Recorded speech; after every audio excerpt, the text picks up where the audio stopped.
YouTube, welcome to Outdoor Conquest. My name is Nehemiah, and today we are talking about a rod building kit.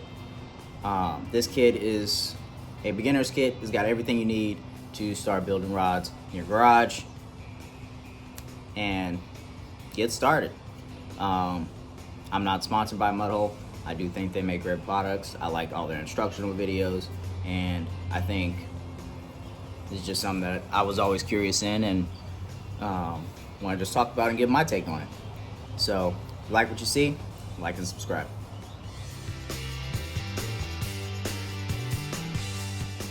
Alright, so this is the kit I got from Mudhole. This kit contains everything you need to build a rod. So this kit is $250, but you get all the equipment needed to do anything you want, really, for multiple rods. So the first thing we're going to start with is the rod wrapping equipment. So it comes with two spots to put two color threads on there rather than one, and then you're able to adjust. And what I like about this is it also comes with an instructional diagram to show you how to wrap for those new rod makers out there. Another thing that comes with the kit is your reamers. And your reamers come in small, medium, large, all the way up to the largest reamer, and that's for your larger rods versus making smaller ones, right?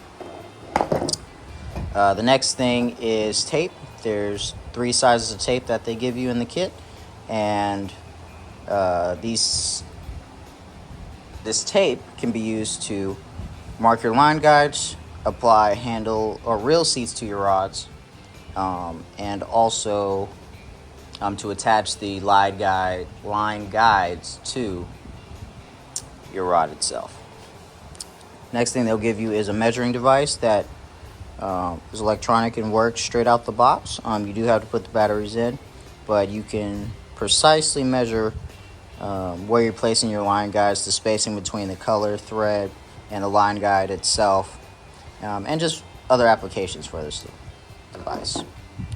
They also give you your adhesive, so when applying your handle to your rod blank, they give you a good amount. I've made about 12 rods now, and it's running low, but 12 rods is a lot, in my opinion.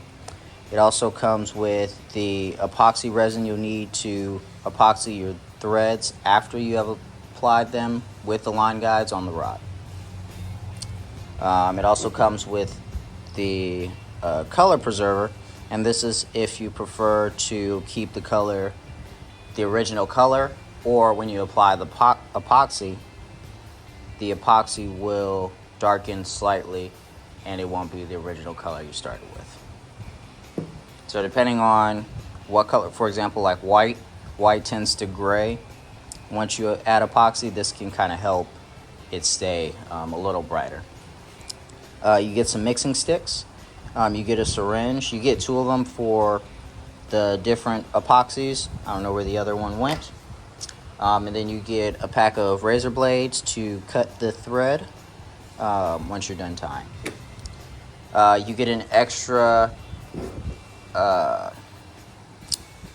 rod holder, so when you're tying the rod and wrapping the rod and stuff like that, it's just like that, and then you're able to lay the rod across and start wrapping. You get also some mixing cups, some winding checks. So these winding checks are just the pieces of plastic that go on the foregrip of the rod. Then you get colors, right? So everybody wants colors on their rod, especially if you're doing custom rods. They usually give you 5 basic colors. So they give you gold, silver, red, blue, and green. You're definitely going to want to add more colors, especially I have built rods and haven't used any of these colors just because people have not asked for them, and I haven't used any for any personal rods myself. They come with thread scissors. You'll need those. two types of varnishing tools, right? This one I use primarily, and then this one I use from time to time, but most of the time I use this one. And then you get these elastic bands are used to secure the line guides to the rod. You can also use tape, but I still have tons. You use like centimeters of this at a time, so this should last you a while.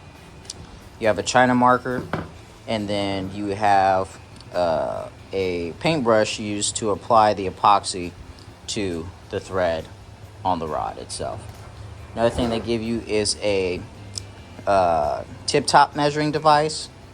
Basically, it can tell you the circumference of what type of tip-top you'll need to put on your line guide. So larger rods obviously get larger tip-tops. Smaller ones get smaller ones. It's pretty simple. One other thing is the alcohol burner. I haven't used it. I use a lighter. And then this is not their brand, but it comes with a tip-top glue that you use to secure the tip-top. Okay, now we're talking about additional items that make rod building easier, and I think that these things also make you more of an effective rod builder. So the first thing we'll talk about is a tackle box. A tackle box is good for keeping all the stuff that we just saw and talked about in one spot and organized, so that way when you're looking for stuff, you can easily grab it, use it, put it back, and you know where it is at all times. Moving down the list, here are actual colors that I've used for building rods for myself and other people. So all these colors are what people have asked for when I've made them custom rods, right? So the next thing we're going to talk about is tape. So I like using blue masking tape for the handle. It just covers more area for putting the rail seats on the rod. Use super glue. You never know when you'll need it. The kit does not come with a drill. You don't need an expensive drill. This one's at Walmart. And you'll need this when you're using your reamer, because the original kit does not come with a hand attachment for you to ream it manually. So, but the good thing is, if you decide that you like building rods and stuff like that, this kit right here has a handle.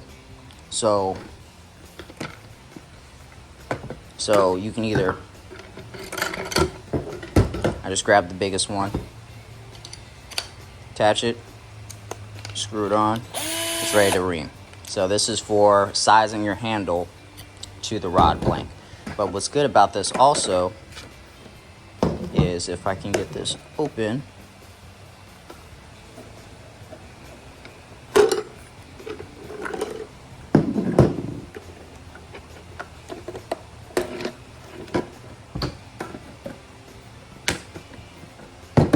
is that when you buy the more expensive option for the reamer, it actually comes with a handle.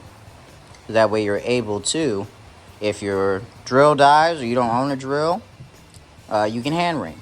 So I think that's pretty awesome. So, and it screws in just like this all the way down, and then you're ready to ream. Last thing we're going to talk about is more rod blank holders. When you're starting to build rods on more of a consistent basis and people want longer rods, it definitely helps to have more of these, so that way your rod blank can fully lay flat on all the holders, and you're able to just tie and place the rods when they are drying just in an even plane. One last thing that I forgot to talk about is the electronic rod dryer.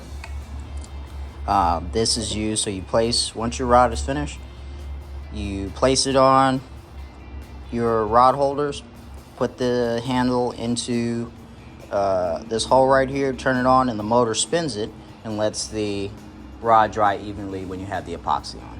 I recommend, once you get more popular or you just want one, if you're building 2 rods at a time, get 2. I strongly get 2, because once you get one person, that person's going to tell another person, and then you don't have to wait a few days or a week or 2 for one rod to dry to start another one. If you have 2 dryers, boom, you can start 2 rods. And that also ties into what we talked about earlier, having multiple rod holders. Alright, so that concludes the video. Like I said, all the initial stuff is about $250. Now, $250 is a lot of money. But you will be able to produce a good amount of rods with all the equipment you have. It's not like $250 for one rod and then now you gotta buy more stuff. I've made a total of like 12 rods and I still have a lot of materials left. Now, me being a new rod builder, I definitely was very handed with the first 5 rods with the epoxy, the glue, the thread, the tape. So if you definitely are a little more conservative to where the quality of your work does not change, you'll be fine. But I still have a bunch of stuff and it's a great hobby. I think every angler should build a rod of their own, and I think it's great when you catch something that you build a rod for. Other than that, thanks for watching. Make sure you subscribe. Check me out on Instagram, TikTok, all that stuff. I appreciate your time.